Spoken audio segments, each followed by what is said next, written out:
ഉണ്ടാക്കുന്നത്.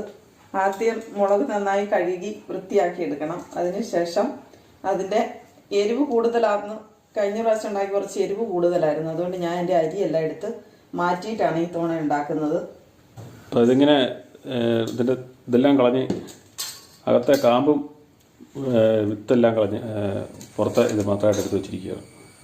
അത് കഴിഞ്ഞ് ബാക്കി അത് കഴിഞ്ഞിട്ട് പിന്നെ ഈ മൈദ കടലമാവാണ് കൂടുതൽ വേണ്ടത്.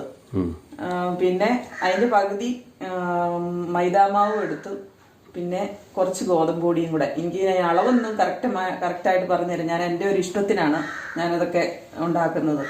3 പൊടികളും കൂടെ ചേർത്ത് ഉപ്പും ആവശ്യത്തിന് ഉപ്പും കുറച്ച് മുളക് പൊടിയും പിന്നെ കുറച്ച് കായപ്പൊടിയും കുറച്ച് മഞ്ഞൾപ്പൊടിയും കൂടെ ചേർത്ത് മാവ് കുഴച്ചെടുക്കും.